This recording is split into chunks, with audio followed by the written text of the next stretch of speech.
Belum lagi kata Nabi SAW dalam pengobatan nabawi yang lain, kesembuhan pasti. Ini Nabi jamin SAW.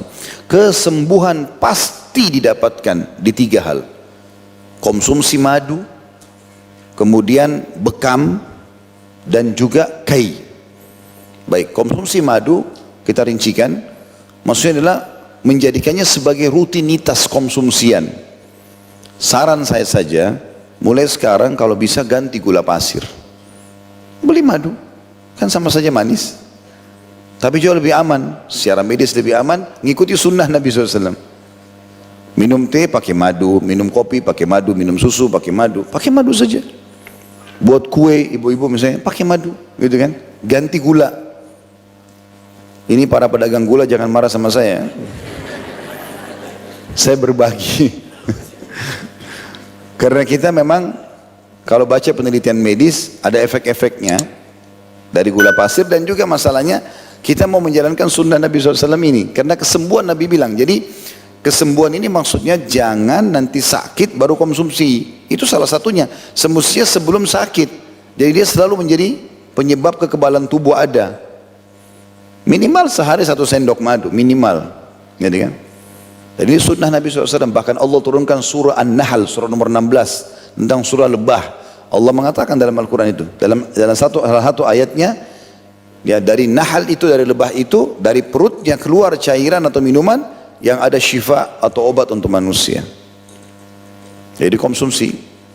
Jadi bukan hanya, ada orang subhanallah beli madu 1 kilo 5 tahun tidak bisa habis. Karena dia pikir nanti aja kalau sakit. Enggak, keliru ini. Pokoknya setiap hari enggak ada konsumsian kecuali madu bersamanya. Karena memang itu kesembuhan, gitu loh. Dan memang konsumsi, bukan cuma 1 sendok. Bisa 1/4 kilo, 1 kilo, setengah kilo 1 hari, ya bagus, tidak apa-apa. Saya pernah temuin ada beberapa orang-orang kita ya, saya melihat mereka bahkan jualan tidak pakai sendal itu. Pernah lihat nggak?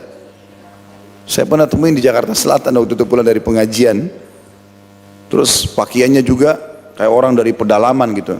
Saya mampir pakai motor, Assalamualaikum, salam, Muslim rupanya. Pak, dari mana? Dari pedalaman mana gitu, Jawa Barat gitu. Dari gunung. Terus dia bawa botol madu gitu. Terus saya tanya, ini bapak dari sana? Ya, ini apa nih? Madu? Iya madu, madu asli. Ambil sendiri pak, ambil sendiri dari hutan. Ya. Kenapa bapak nggak pakai sendal? Saya tanya. Saya nggak suka pakai sendal pak, udah biasa nggak pakai sendal.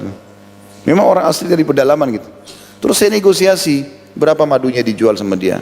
100.000 atau berapa? 1 botol. Saya tawar, pak bisa 50.000? Bisa pak, ambil. Saya ambil berapa botol, bawa ke rumah, bagus madunya. Kan ada gitu, madu-madu banyak ya. Jadi contoh saja, tentu makin bagus kualitasnya makin bagus ya. Makin bagus. Kalau yang rutin saya sering konsumsi itu ada madu Kashmir atau madu Yaman.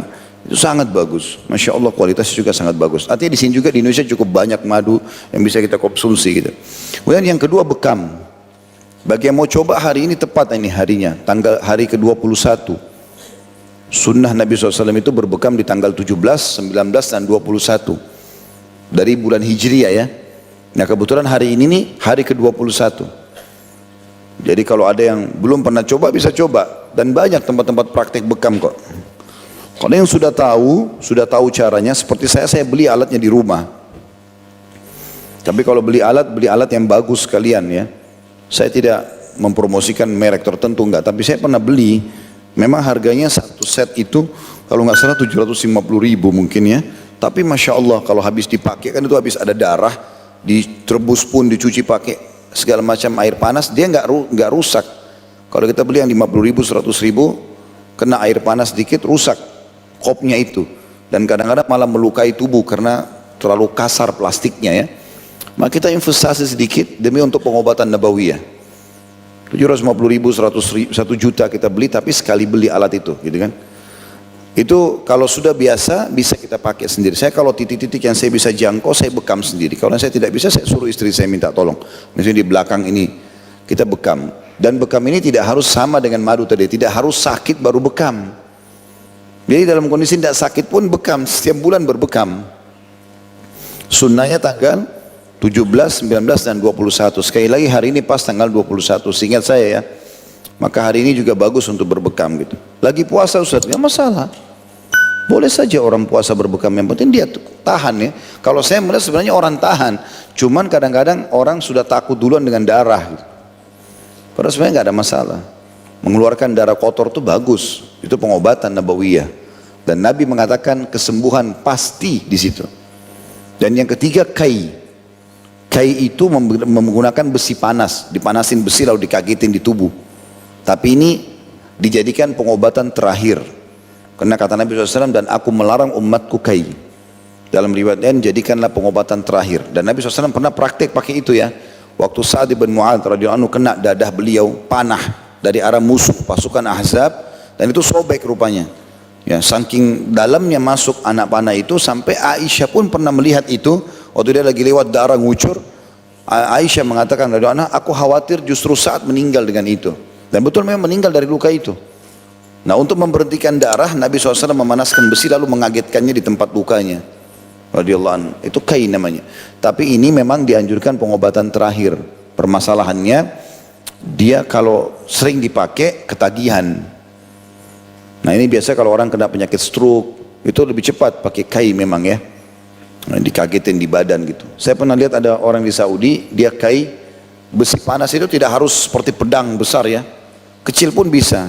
Jadi rupanya di Saudi mungkin kalau saya lihat sepertinya ada alat dijual, itu kayak dipanasin, nanti kemudian tuh kayak cuma ditempel-tempelin di dekat titik-titik kepala. Ada orang stroke di Saudi, itu kemudian di titik-titik, tapi orang yang mahir mungkin urat sarafnya di mana, dikai sama dia beberapa titik kepalanya, orang itu langsung berdiri, sembuh dia. Sampai dia memuji Allah, bersyukur kepada Allah, Allah sembuhkan. Karena Nabi memang mengatakan kesembuhan pasti di situ. Ini contoh gitu kan.